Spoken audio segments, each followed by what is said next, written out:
Welcome to the ℙ𝕦𝕣𝕠𝕜𝕤 event. We got Ryan Cahill all the way from Ireland today. We got Philip C. Quaintrell, another fantasy author.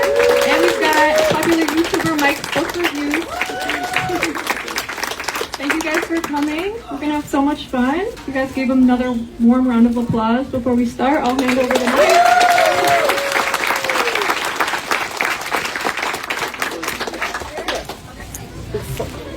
Try to find. Yeah, we're gonna need 10 seconds. I was like, I'm Irish. We can be loud. It's fine. We're gonna. Did I say it already? Yeah, you did. God. I was saying this is the first event that I've done when the bookstore is open, so I tend to curse every 5 to 10 seconds. And I was saying I have to rein myself in, and he goes, "I'll give you 23 seconds." It was one, and I didn't even realize I said anything. Also, we discovered proper Texas barbecue today. Yeah, I'm so excited that I actually fell going up the stairs and tore a hole in my jeans. But I did not drop a single piece of food. What I'm going to do is we only have one mic, so we're going to pass back and forth, but I'm going to hand the mic to Mike, because Mike is actually the moderator today, and I'm not going to hog it. I know we got two very popular fantasy authors here, so what do you need me for? I can't figure it out either. But in case you don't know, my name is Mike. I run the debatably popular YouTube channel Mike's Book Reviews, and thank you. And through that, I had the great opportunity to meet these two gentlemen and actually read their books and find out they were not only great authors, they're actually great human beings too, believe it or not. They are very tall, but they are gentle giants, and yeah, I'm excited to talk to both of them because I haven't read your most recent book yet, so we're going to keep this spoiler-free for everybody. Just for Mike. But yeah, mostly for selfish reasons, but it's going to be a good time. So let's just begin. You guys have both been very much indie superstars, like kind of self-made, I guess you say. You've sold a lot of books. Is there kind of a magic bullet here, some kind of secret you can tell the aspiring authors here? Why would you use that word? Mike knows how I feel about magic bullets. That's why I used it. Yeah, no, it's a big thing. Like I normally say, I don't know. Are there many people who are like aspiring authors here? Yeah, quite a few. Yeah, I think it's like I think Phil will probably say the exact same thing. A lot of the time, some people message with like specific questions that I love to answer if I have the time. But then sometimes you message people say, "What's the one thing you did that was the most important?" And I was like, "You're already on the wrong track. There is no one thing. It's like 50 different things mixed with 20 different pieces of luck, mixed with, dragons." Whoa. Sorry, that was loud. Yeah, there's so many different pieces when it comes to this. I'm very conscious when you have one mic, I want to keep passing it back and forth. Or we're like, "Go, Phil, go." No, you're not getting it. Dragons. You heard it here, folks. Vampires have come and gone. No, but seriously, I think a huge amount of it for me is the same as with any craft, with anything that you do. It's consistency, and it's putting your ass in the sea. And then the most important piece of advice that I was ever told that I kind of pass on every time is just to let yourself be shit. Like, you're not going to be good at anything until you're bad at it. And no matter what it is, whether it's a sport, whether it's a friendship, whether it's a relationship, whether it's marriage, whether it's raising a child, whether it's writing a book, you're going to be bad first and then you'll get better. But writing is one of the only things that, because it's a solitary thing you do yourself, most people don't let themselves be bad. Because you don't do it in front of anyone. You just sit there and you keep doing it and keep doing it and keep doing it, and you never get a chance to get better. What are your nuggets of wisdom, Phil? Okay, no, he has none. That's fine. I kind of had two things is really what I stuck with the whole time. One is like the consistency. So it is like sticking with it. You have to be. It's not glamorous. You have to be disciplined. You be an author. You want to write a book. You have to start somewhere. I always say start anywhere. Don't think about what the beginning of the book is. Just start with that thing that's in your head. Get that out, and then the rest will take care of itself. You start the beatbox? No, don't do that. And this is not the show you promised.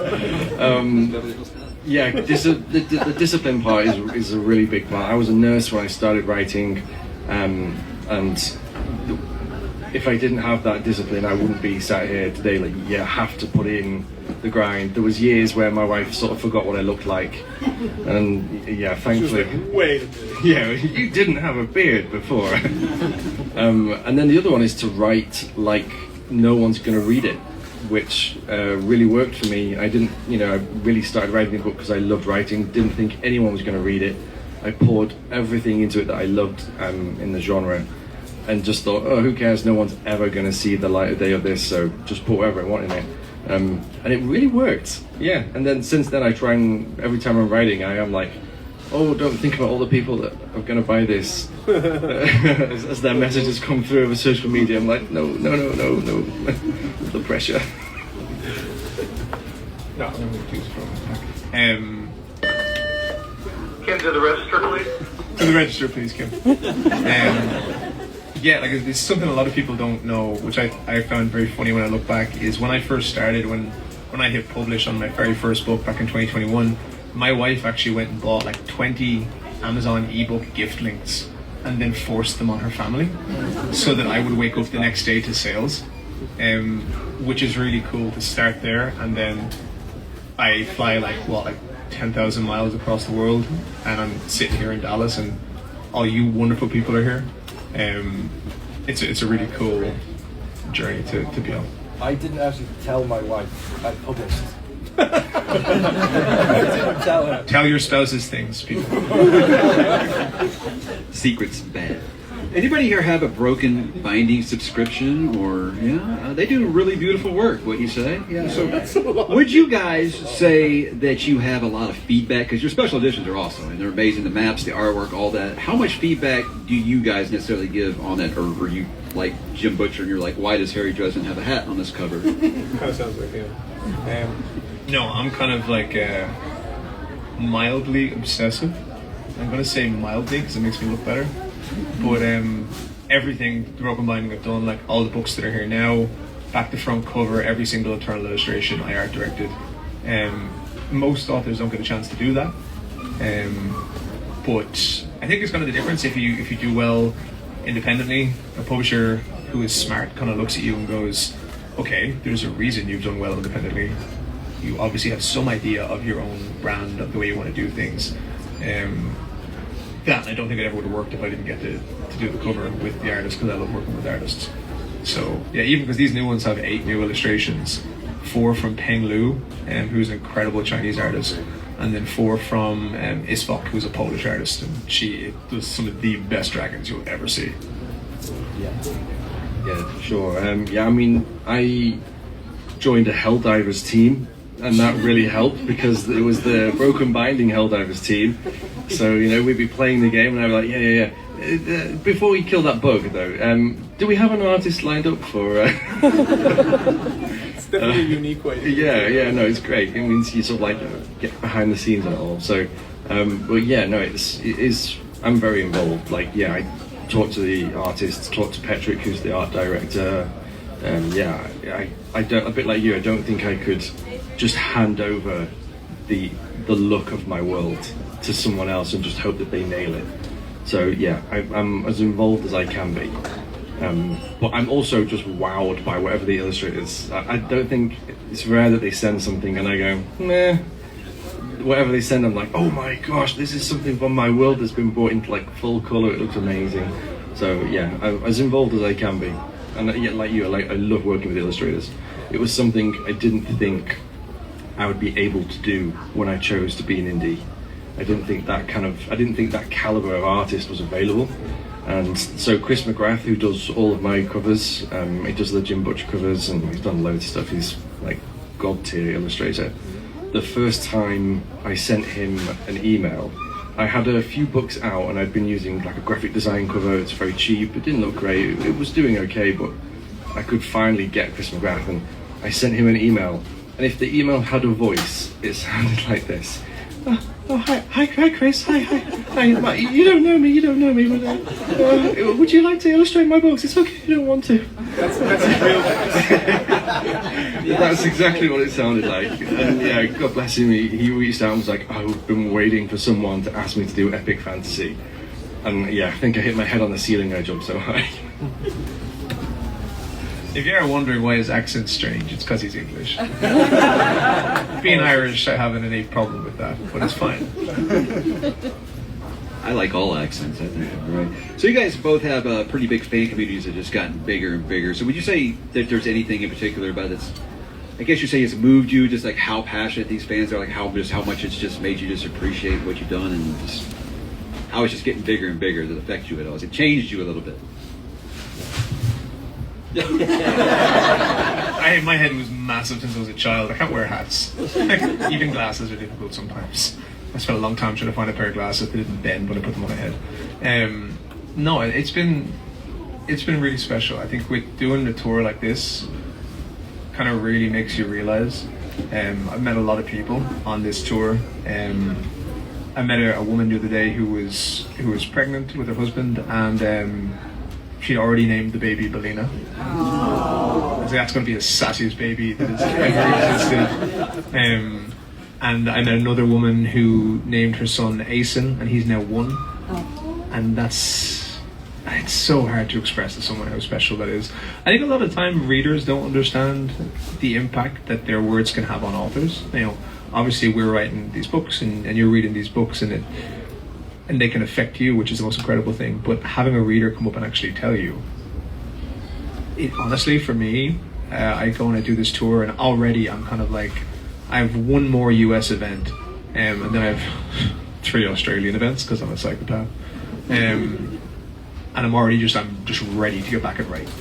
Like when people tell you these things, when you go out, and writing is such a solitary thing, where you sit at home at your desk and you're just, all the crazy things in your head go onto a keyboard, and maybe like your wife walks into a room and sees you swinging a sword, because you need to find out if what you just said was actually realistic. And I suppose how quickly a sword could cut through certain objects, like a lemon. Fruit ninja is a thing. But you sit there and you're on your own, and I think you don't really grasp the effect that those words can have on other people. So coming on a tour like this and having all these people, well, you people, it's still kind of insane. I'm sorry.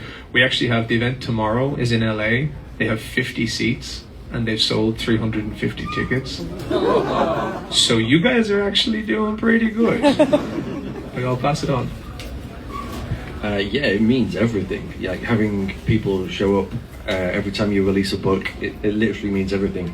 There are days when it just doesn't come to you. You know, you're sat at your desk and it just isn't there. And then an email will ping, or social message, from social media, a message will ping up from a reader that's just like, oh, these books are amazing, you've helped me get through something.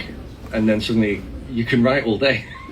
Like, it's the biggest pick-me-up. And again, one of those things, like I say, I wrote like I expected no one to read them, and so when people do reach out, it reminds me that there's people reading them, and how wonderful that is, that it provides escapism and or inspiration. Like, those are things I didn't dream of. It turns out all of my dreams are actually quite small, and since the books have come out, I've realized that like I should have had bigger dreams. I'm working on it. But yeah, readers mean everything. Yeah, like, you guys are feeding my kids, thanks.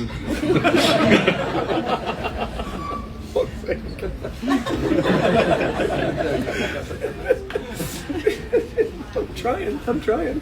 So I mean this as a compliment, but neither one of you guys can say anything quickly, because judging by the size of your books, it's obviously you have a lot to say. There's a reason they gave us one microphone. Gonna kind of lean this way, but you guys both write at an incredibly ridiculous rate. I was joking with Philip in backstage. It was like, it's been 3 weeks. Why is your new book not out yet? Like it usually is. But do you guys have like a method, outlining, planning, anything like that? And how would you say it's changed from the very first book you wrote to now? Well, I had a daughter, and you were all right. Whoever had a child before me, you were correct, and I'm sorry I doubted you. Yeah, a lot of people say that I write really fast, and I actually don't think I write fast at all. I just write very consistently. I write, like, when I'm writing, I write 2,000 words a day, every single day, 7 days a week, and that's just that. But I don't write particularly fast. That won't take me. I know people who can do 2,000 words in 4 hours or 3 hours. Sometimes it takes me 12. But I kind of looked at it when I started, was that if I want this to be my job, I have to treat it like a job. You know, someone who works in a bookstore or someone who works in a law firm or someone who works in any job in the world can't just go, not feeling it today, might just go home. And so I kind of had to treat it the same way. Like if I wanted to make sure I was getting where I got, then if I finished work at 2 a.m., I finished work at 2 a.m. And that's just what I did. And the difference was, now that I have a daughter, I sleep even less. And my work patterns have to change a lot. So currently what I try and do is I try and get up around 8 or 9 and then spend some time with my work. Then spend between like maybe 11 and like 4 or 5 until she goes to bed, trying to be like dad. And then from then until 10, it's me and my wife's time. And then from 10 until 4 in the morning, it's writing time.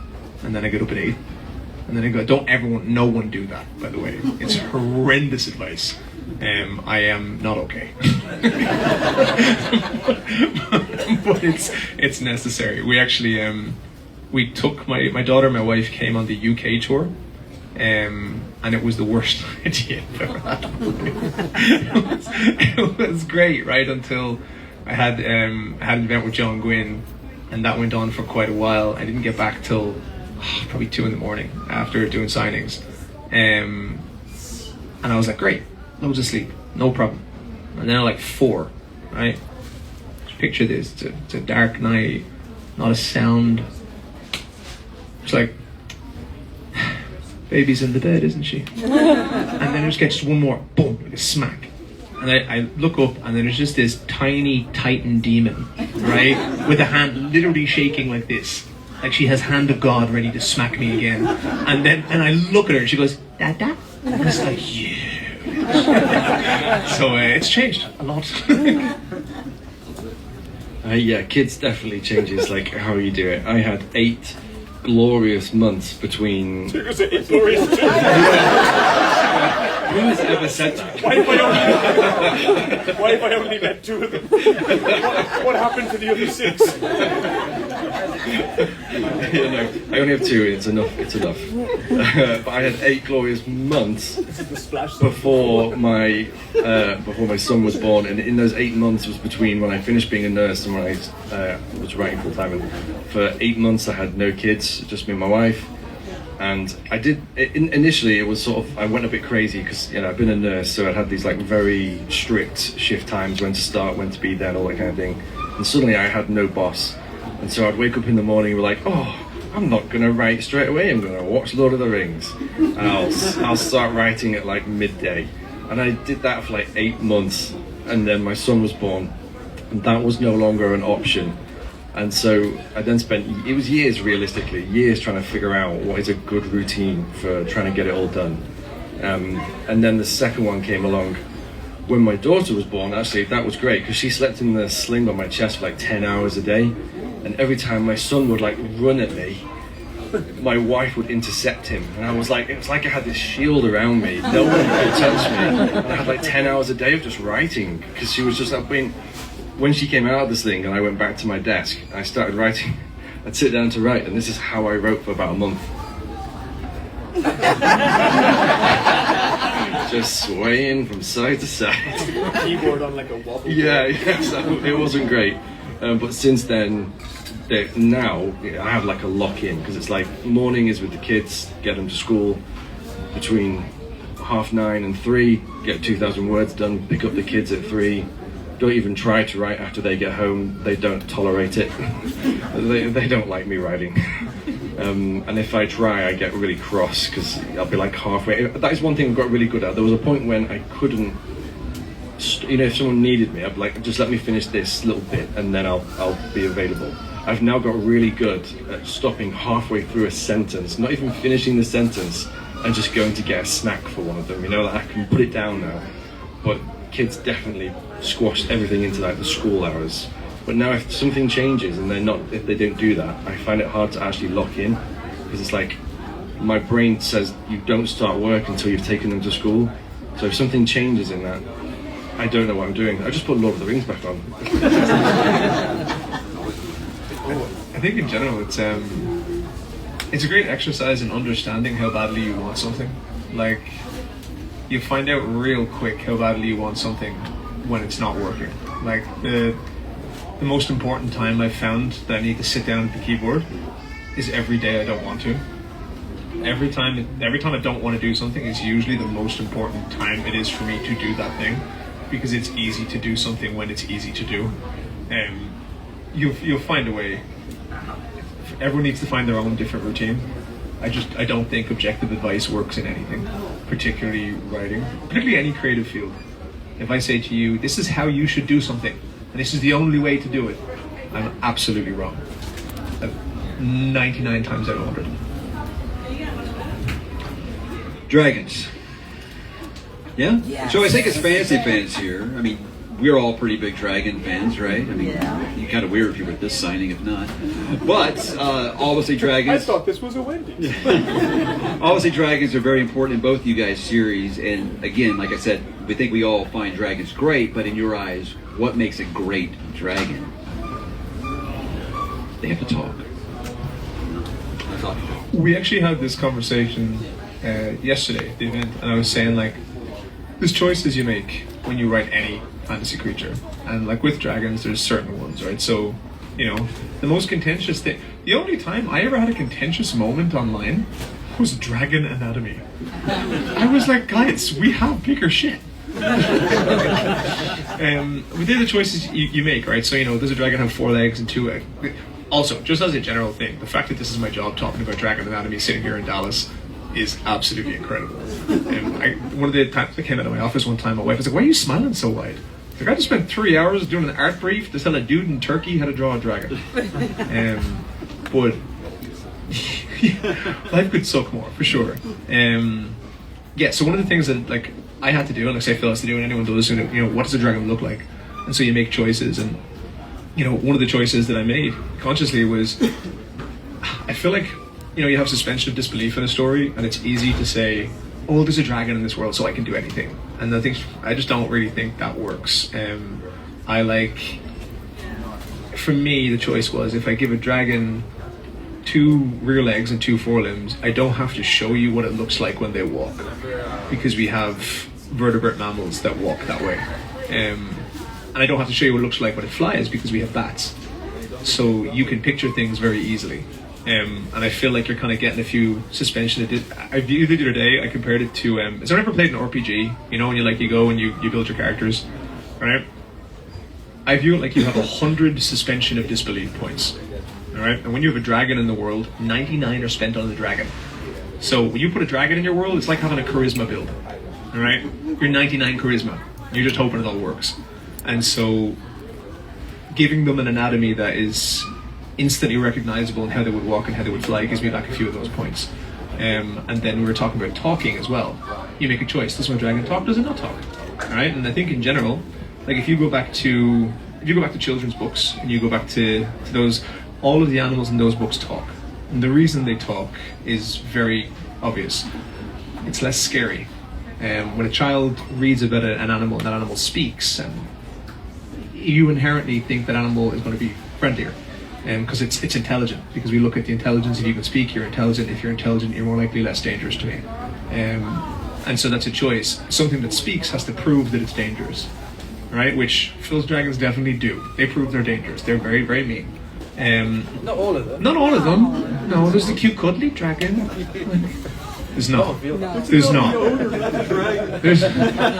There is nothing cuddly in those books. But then on the other end of it, if they don't speak, you instantly have a touch of danger. Like, this thing, if it doesn't speak, it has to prove that it's friendly. So that's just a choice that I made. Also, they're badass and they breathe fire, so yeah. I think what makes a great dragon ultimately comes down to the connection that you as the reader can have with that creature. Maybe. Regardless of like what it looks like, how it works, lots of different authors have created dragons in different kinds of ways. And if an author can write a creature and tell me it's a dragon, and I believe it, I don't question it, then they've made a dragon. And if I can convince you guys to connect with that character whether they can talk or not, or even breathe fire or not. If I tell you it's a dragon, and you connect with that character, and it becomes like something as real as all the other characters in the book, then that is what makes it a great dragon, is that it's stuck with you, that they are a memorable character regardless of what they look like, what they do, what they say, what their actions are. As long as we can make that connection between the way that you're reading it and the way they're coming across, then I think that's what makes it the best dragon it can be. Also, they have 4 legs. You just even know that go? I'll let you pass.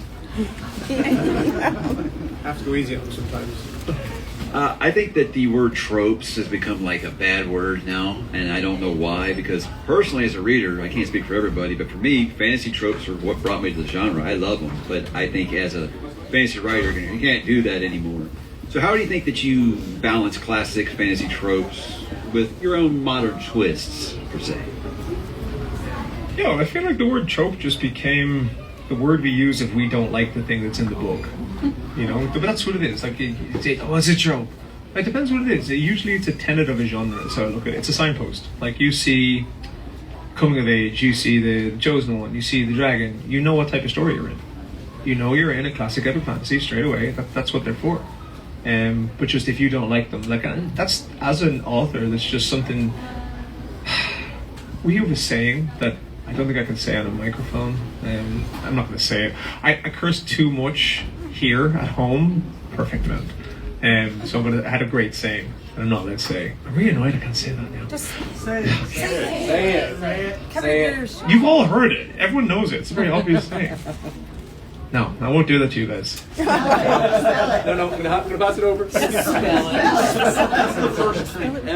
The trick was suspense. No. Yeah, I mean, because I wrote my books like no one was going to read them. I put tropes in them and thought, yeah, screw it, I like them. I like the tropes. I'll put them in and I'll twist them however I want, and it doesn't really matter. So I was pleasantly surprised when people really loved the books and they loved all those things that I thought were just like tropes. Are you bleeding? You alright? It's a little blood. Yeah. It was really good barbecue. Yeah, it was great actually. I am sitting here like trying to look all normal, but my body is desperately trying to digest all that meat. Texas. Yeah, meat sweats, right? Cobbler sweats. Yes. Come back in August to try. I don't know what I was talking about. Tropes are great. I don't care what anyone says. They're great. People love them. People pretend like they don't, but they keep picking it up because they love the tropes. Is our job is to make sure that the way we tell you that trope is original, and that doesn't mean like you've never, because it's a trope, you know that kind of thing, but telling it in a way that you've just never read it before with characters you've never read it before. I think we all enjoy that familiar thing. Yeah, the same reason why I keep watching The Big Bang Theory over and over again, or The Office over and over again. That's a you thing. You don't watch The Office? Which version? The American one. Okay. Good answer. No. The American one every day of the week. But it's familiar. We love it. We love the familiar thing, and that's what we love about tropes, is that we love to know what's coming, but also not know what's coming. That's because with the trope, you feel comfortable. You feel like you've had this before. It's coming, and then our job is to just twist it right at the end, so that you travel on that journey that's really comfortable, and then you get the really nice surprise, and that's what makes you go, oh, that's like an original twist on a trope. And I think that is what makes people keep going back for more. That's why I keep going back to The Office, because I just want more. Yeah, what I was saying earlier. What I was saying is, a lot of people, they'll come in, they'll find a specific trope you don't like, all right? And you get that critique sometimes, or I love the book, but I hate the chosen one trope, so I'm not going to read it. I was like, well, honestly, it'd be really hard for me to find a fuck to give, because there's plenty of other books there that have what you're looking for. You know, it's not my job to write the specific book that one person is looking for. It's my job to write the book that I wanted to write. And I had someone say to me before, they were like, how could you convince me? Like, I rated the book like 1.25 stars, and I'm like, honestly, I wouldn't do that unless it was in Mandarin and I was expecting it in English. But everyone's to their own. And so like, how could you convince me to read book 1 or read book 2? I was like, I wouldn't. They're like in shock. Like, what do you mean you wouldn't convince me to read book 2? I was like, there's plenty of people who love book 1. Like, I'm gonna write book 2 for them, not for you. I think that's kind of the point. Is it's not about having an ego. I've come across 2 types of writer in my life. There's the type of writer who questions everything they do and has imposter syndrome every single day, right? No matter what. Like I write a book and I hate everything I'm writing until maybe the end. And then there's the people who think they're the reincarnation of Tolkien. And I have never met one of the latter that I liked. But it's the truth. But there's a difference between not having an ego and having a confidence in the story that you are telling. You can not think you're the best writer in the world, but you can think I am really, really good at telling my stories. And I can always get better and I can always improve. But I'm telling the stories that I want to tell them, and they're going to use the things like, if you have a romance novel, right? It kind of has to have a happy ever after, because otherwise it becomes a tragedy, right? Because the happy ever after is not a trope, it's a pillar of that genre. It is something that signposts, this is where I am. And like obviously that's another thing, a big thing. Obviously romanticy is massive now, and it's one of the best. I personally feel it's one of the best things that's ever happened to the fantasy genre, because there's like between 10 and 15 million new readers in fantasy now. That's pretty damn incredible. And there's a huge connection between romance and fantasy in their characters, and that romance authors tend to be some of the best character writers in the world, because when you have to finish a story a certain way and you have a kind of format you mostly have to follow, your characters need to be really, really fucking good. Yes, that's number 5. I know we're counting. 10? No. Was it 10? Well, of that one word 5, of other words 10. Oh, we classify curses very differently. So differently. Someone said to me, is shit a curse here? Yeah. But poop isn't. You guys know it's the same thing, right? Okay. No, I'm trying to learn, right? You know, we can always get better. We'll always be better versions of ourselves. I want to learn how to curse in many languages. But not Mandarin, I'm guessing. You guys heard it here first. His books will not be translated in Mandarin. You heard that. I said it was in Mandarin and I expected it in English. There's a No, I difference. think we're reaching lines here. So you're knee deep in the tour now, so I think it's a good time to reflect a little bit and say, what is the strangest, or for lack of a better word, the most batshit thing that a fan has ever asked you? And be honest. I've been really low-key. Really? Yeah, and I'm not just saying this because you guys are in front of me right now. My readers are cool as shit. Cool as poop, sorry. I had a German reader fly in from Germany to my event in Bath in England, not even the London one, Bath, and she brought me a foot-tall ceramic dragon egg. Wow, that was cool. And that was really cool. And last night we did an event in San Francisco. I have loads of different presents and gifts that people have brought me, but we had another author who was with us he's kind of closer to the start of his author journey, but he has done a lot of content creation online. Really, really cool guy called ℙ𝕦𝕤𝕤𝕤, and he was sitting there and he was kind of expecting, most of the people don't know that I'm here, they're not going to bring stuff for me. And then one guy had gone and he has a game in his books, I think called Hornet's Nest or something in the book. And this guy had gone and modeled the game and made it in real life and given it to him. Like, I know some people who have had some weird as shit stuff said. I've been really lucky. Please, guys, we're going to keep the trend Changing going. that today. Yeah. Well, I suppose Challenge accepted. there is actually one weird one that's still wholesome, right? Which was, there's a throwaway line in the first book. It's really well known in Ireland. Everyone has this concept of, if you do something wrong, your mother will hit you with a wooden spoon, right? It's a threat. I'll get you with the wooden spoon. There you go. Yeah. Okay. So yeah, a lot of people's moms did that. And so there's a throwaway line in the first book where one of the characters is like, I got hit with the wooden spoon of retribution. I thought that was just a normal line. And then, as the years went on, spoons started appearing at all of my shows. And then we leveled up. And then people started laser etching spoons. And we got like the Dragonsteel 2025 spoon, you know, the Worldcon 2024 spoon.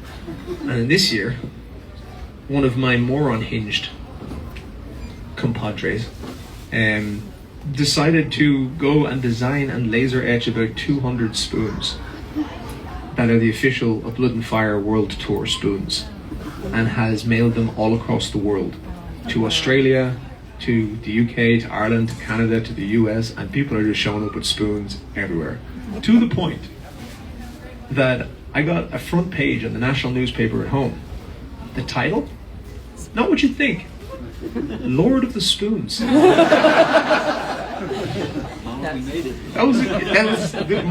dad goes, "You mean my son got the front page of the national newspaper and this is the title?" Craziest thing, send nudes is probably the craziest one.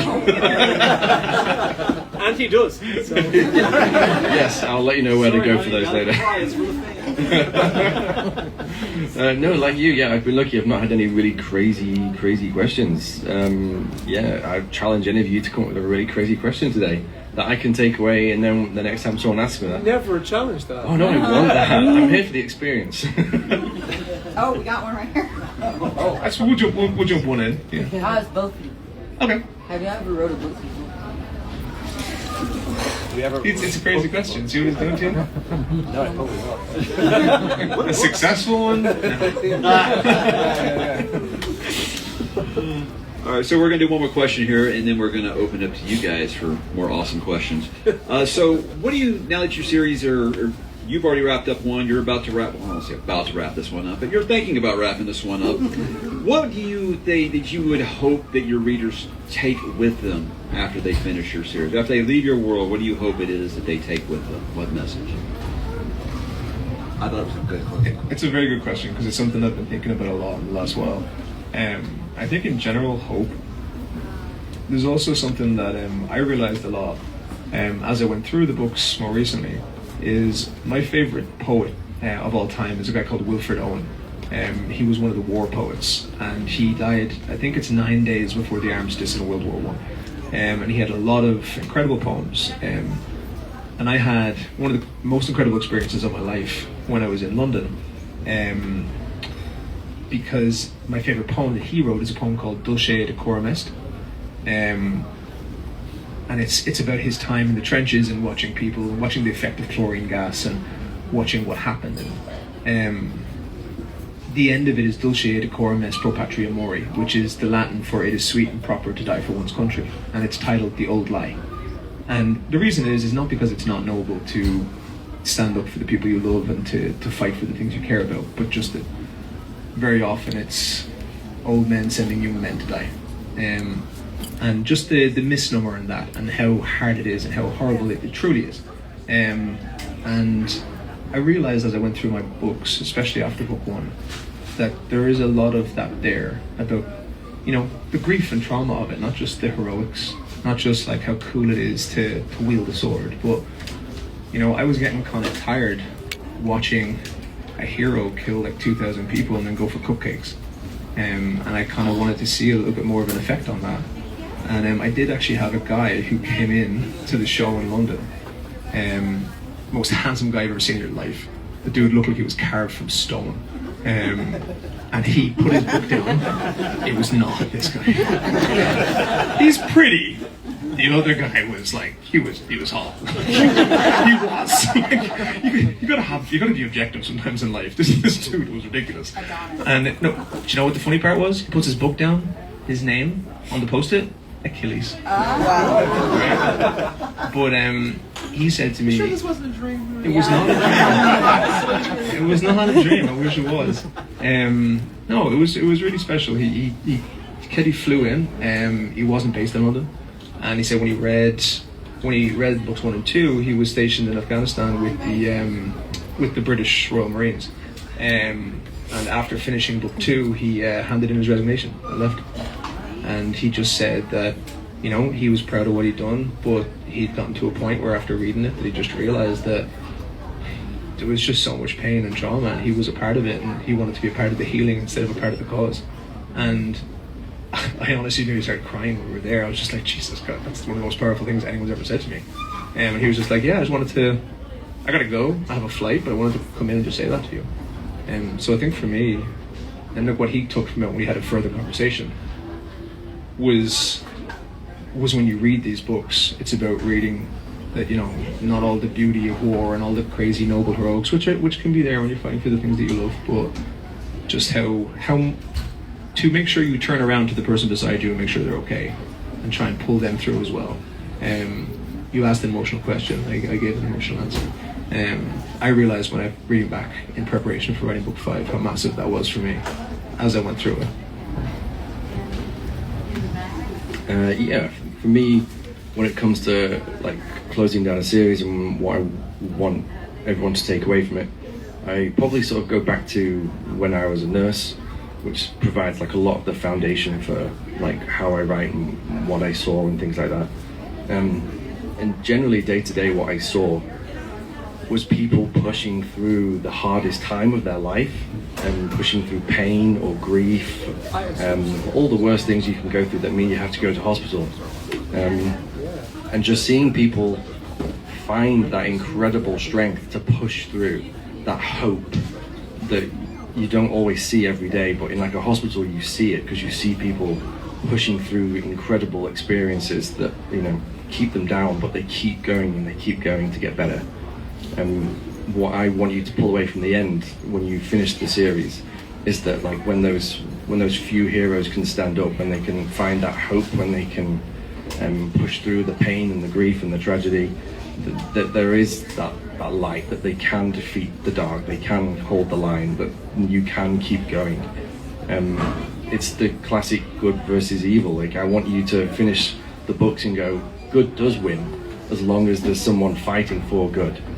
And that's really all you can take away from it. That and the fact that I want you all to feel like your hard-earned cash has been well spent. You buy the books, I want you to feel like you've had a good time reading them. But yeah, I hope is the thread that channels through all of my books. I have a faith, and my faith is one of hope. And I like that theme to just run through all of my books, just that inner strength that you can pull from really dark times, and like being shoulder to shoulder and having those around you that can lift you up and you then end up lifting them up. And yeah, I hope is probably the biggest takeaway. Alrighty, I'm going to walk around now and say, anybody wants some questions to ask? Okay, let's go right here. Hey guys, question from a writing technique perspective. How do you avoid Kim again? We don't want to avoid Kim. No. How do you avoid FOMO from your own ideas when you're in the middle of writing something and into your head pops, oh, I have this really cool story that has nothing to do with what I'm writing? Do you get distracted by that? Do you shelf that? Do you take time and write it so it's out of your head? What do you do?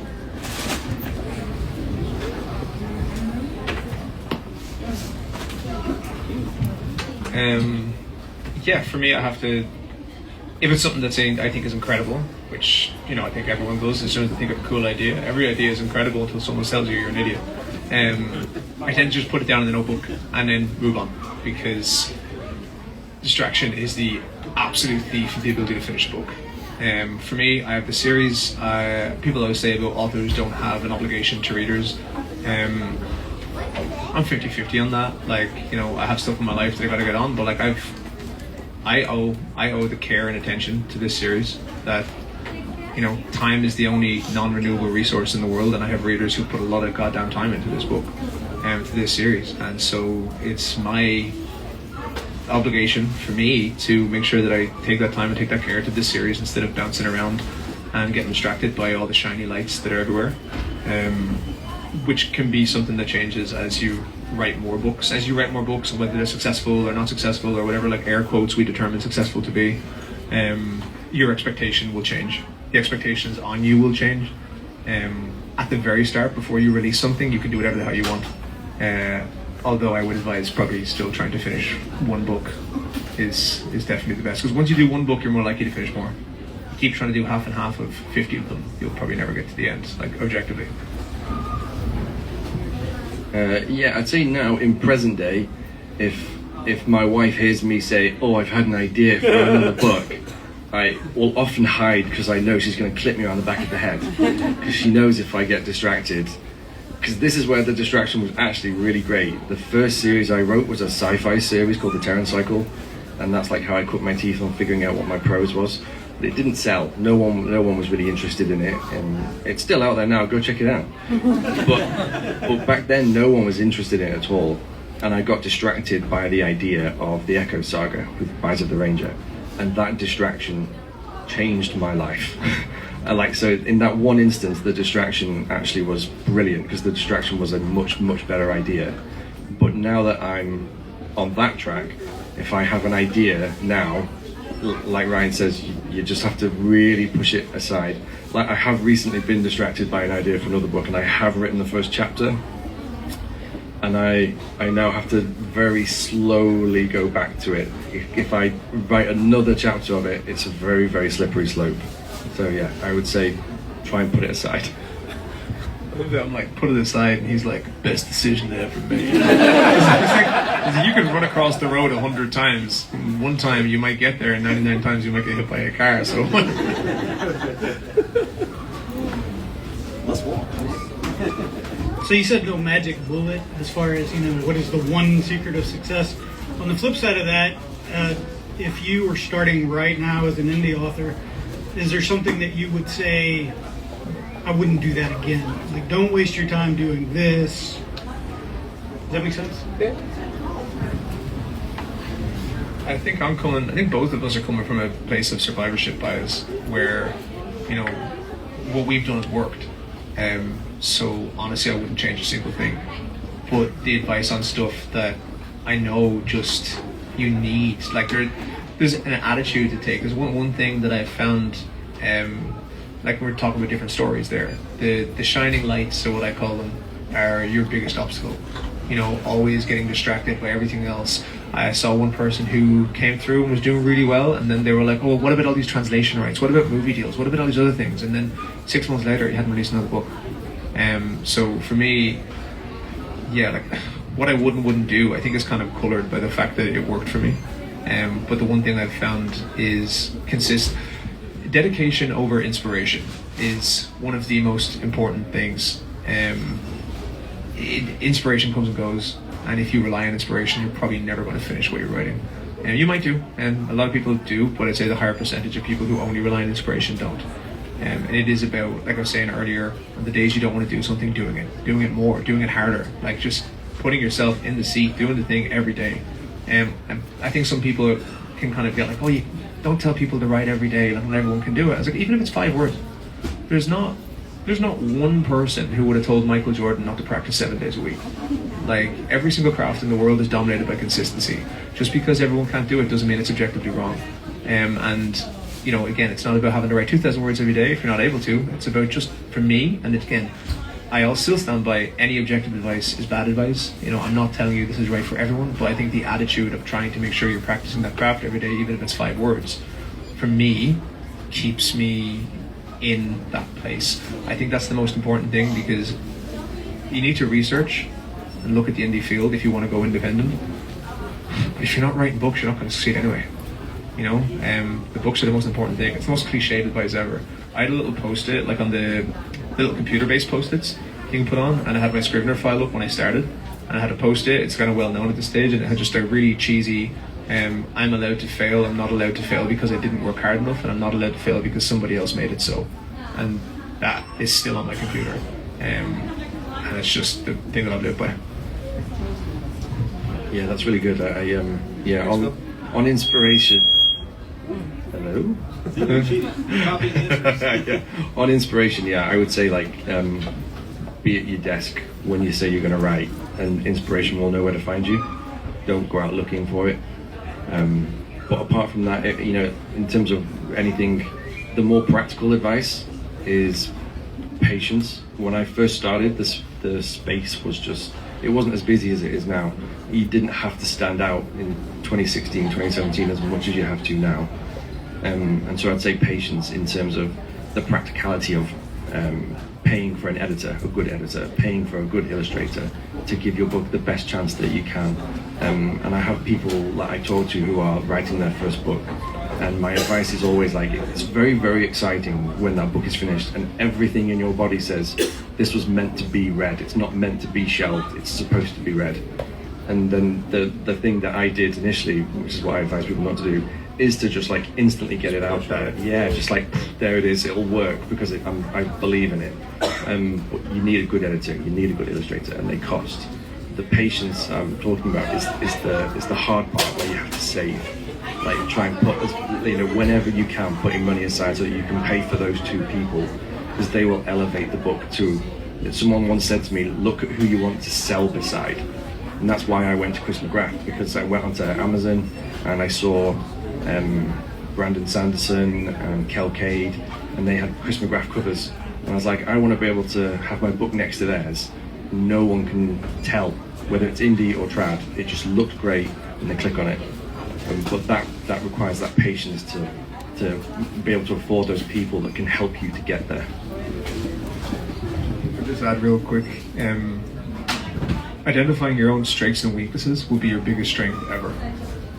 Just because you can do something does not mean you should. Just because you can make your own cover does not mean you should.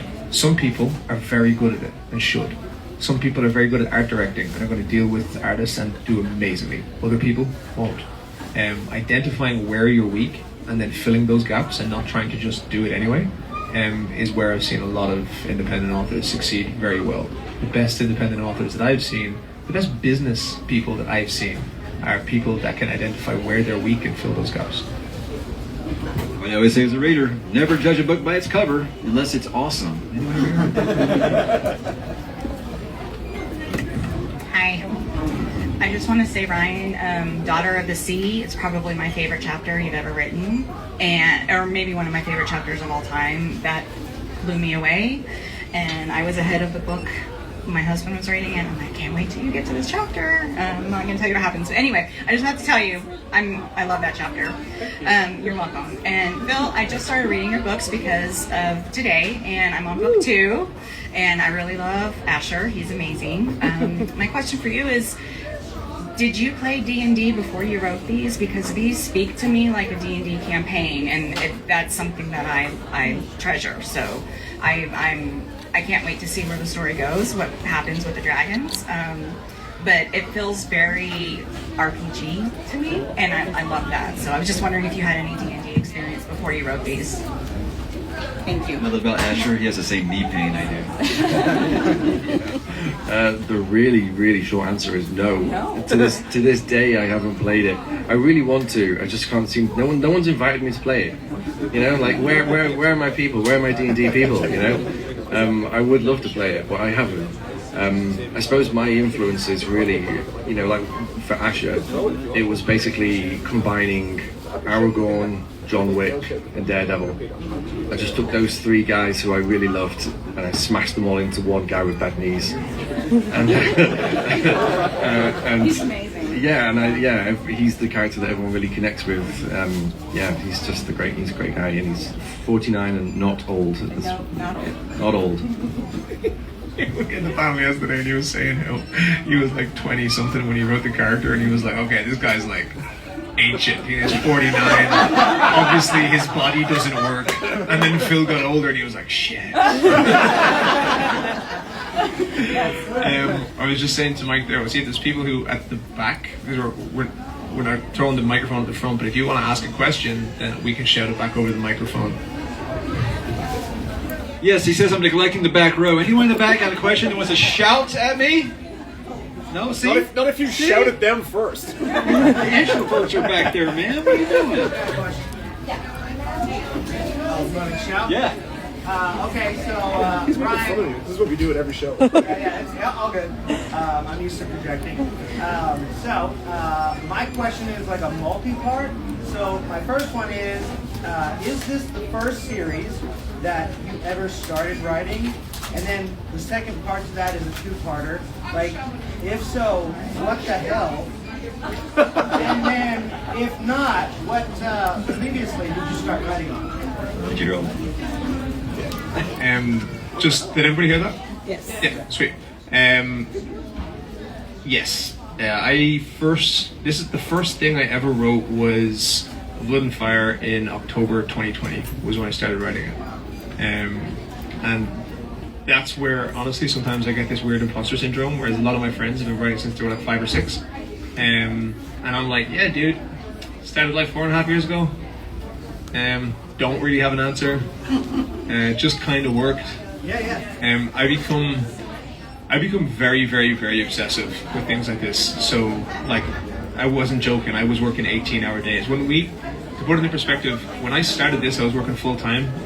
I worked in ℚ𝕦𝕣𝕠𝕜𝕤, and I was working 7 to 7 night and day shifts. So I got up at 6 in the morning, was in work for 7. I got home at 8 p.m. I'd like exercise and eat, and then I would write from 9 p.m.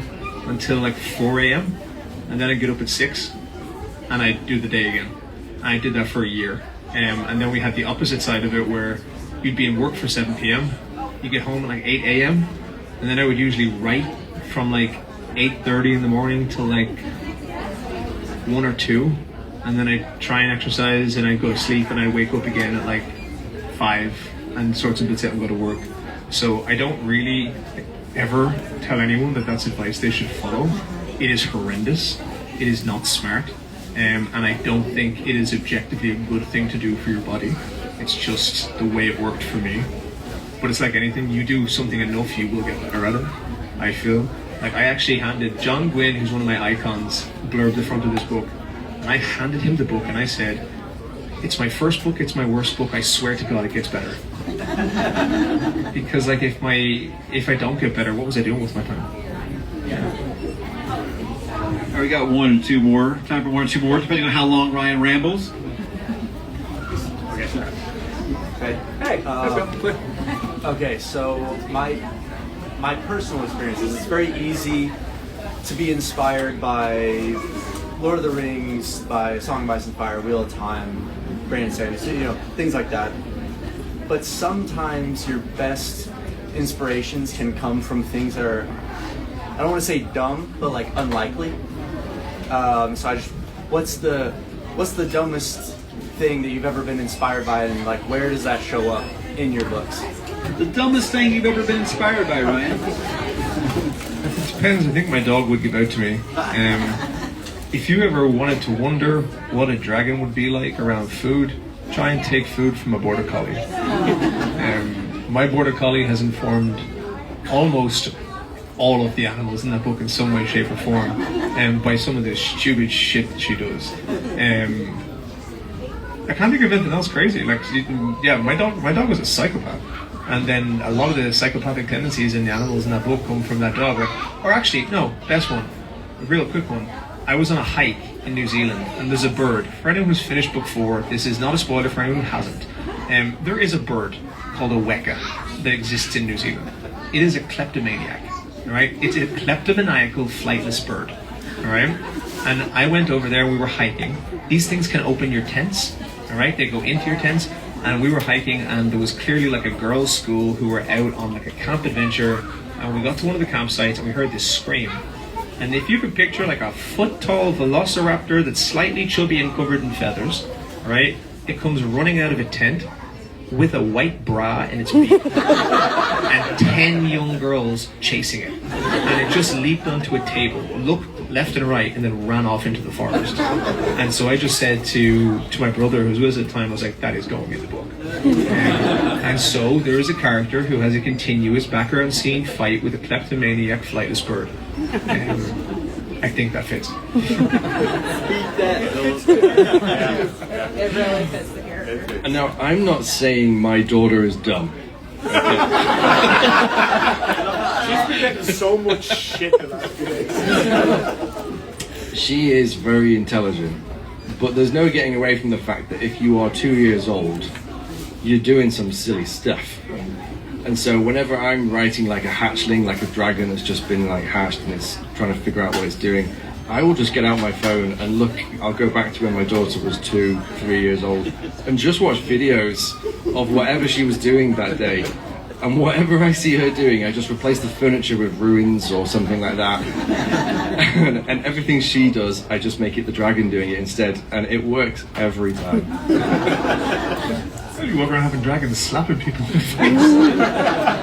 She does do that. So if they set the carpet on fire, it actually checks out. Who wants to shut us down? One more. Which guy? Yeah. I'll take one. Good. You're close enough. Who are the authors that inspire you guys that you love to read just for your own enjoyment? Yeah. Author influence. Yeah, it's always a real funny one because people always say like, "Oh, there's a white dude who wrote about dragons. It has to be Eragon." And I read those books when I was younger and I really liked them. But the main one now, it's just a boy and a dragon, and I'm a dude who wrote a dragon, so it's Eragon's always the immediate comparison.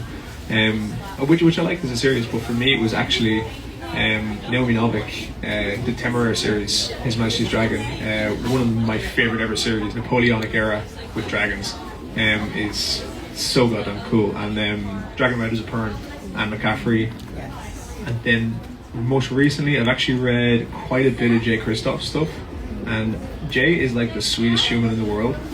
Like, it's one of those things where you see this guy covered in tattoos and he's actually a tiny puppy. Like, I went on tour with Jay over in Australia. I did 3 days with him, and he went out with his own money and bought 600 copies of my books and handed them out to everyone for free, just so that every one of his readers left with one of my books. Like, that was cool. And then I was reading his books at the same time, and I was like, oh, and you're good? That's not fair. He's very good. Obviously, John Gwynne is a massive one for me. John Gwynne, The Faithful and the Fallen, got me back into reading. And then there's another author, an Irish author who I love. They're really cool, aren't they? But that's a spoiler. Oh my god! Did you get to the end? I actually have never read any of your books. So you turned to the last page? I was looking at illustrations, so I was looking at all That's the fair. illustrations of the book. There's 12 in there. That actually doesn't appear in the book. Yeah, right. So Ryan's gonna laugh at me again now. Uh-oh. Because I am notoriously a terrible reader. Like, so our friend in the white t-shirt there, sorry I didn't know your name, but all those, Scott, all those names that you mentioned of those pillars in our genre that have written all the books, I haven't read any of them.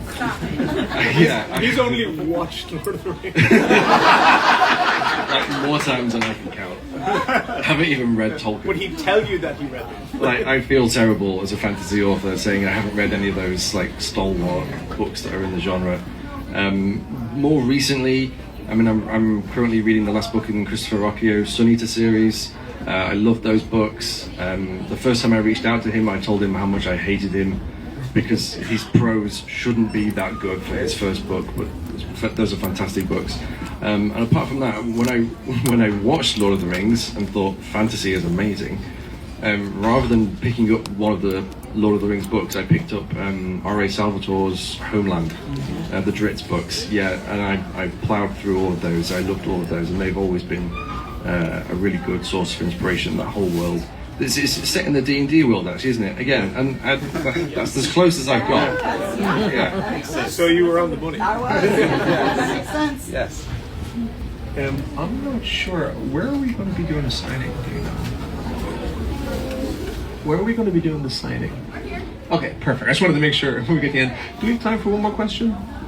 Alright, sweet. I think we'll do one more. Okay, how much straight up? Okay, hand. You with the hand. I'm not gonna stand up, but it's very simple. Okay. I base all of my authors on how well I like their persons. And I believe you words today. I really like you. When should I start with your books? The graphic that you made with the Oh yes, the graphic. Yes. Thank you. Yeah, if you go on my Instagram, I've done a few posts and things about like all the different series and where to start and which ones are good for you. What I will say, since I have all of you and you can do the thing but listen to me, I have 3 series in the world of ℙ𝕧. I've got the Time of Dragons, which is what I'm writing right now. That's set thousands of years in the past, and that's like chronologically where everything begins, and it's like full of lore, just really good lore. And then I've got the Ranger Archives, which is just a trilogy, and then the Echo Saga, which is like the 9-book big series that is like, it started off as 1 book and then became a trilogy, and then it's a trilogy of trilogies. It's good because you can read them in trilogies, but they run all the way through. But what I will say is you can start anywhere. Every time I started a new series, I began writing it like I hadn't written the others, so that new readers would feel like they were being introduced to the world for the first time. So there's no spoilers, but loads of Easter eggs. So, do you have a lot of money to burn? There's about 14 books in there. I'm a fan of you. Just know I read it. Oh no! It's a good thing. Books are good money to spend, 100%. And even if you're not going to read them, they're great art. That's what I keep telling my wife. A lot of people don't realize, they're like, oh, I spent so much money on the books, and I was like, where do you think my money goes? I've been a subscriber to Tier 1 of the Broken Binding since the day they opened.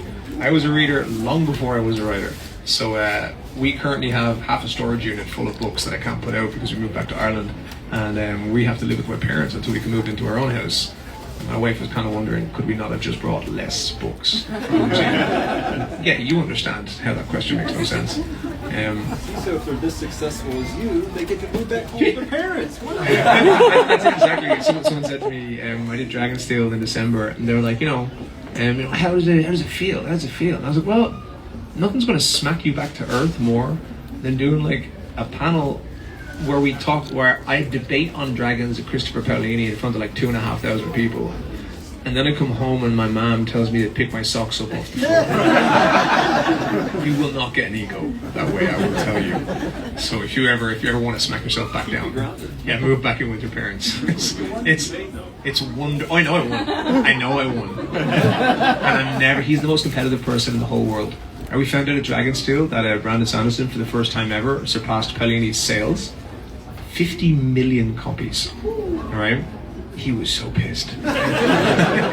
Oh my god, it was so fun. And the fact that everyone wasn't here, I don't think, but we had a debate basically on dragons, and they'd put up 2 dragons on the screen, and we had to debate which one was cooler, and then the audience would vote. And I was going to lose. I was against Christopher Paolini, but then Mushu came up, and he decided to body shame Mushu, and Mushu came out on top, and I won. And I also beat him in a lightsaber duel. If you're watching, Christopher, I beat you.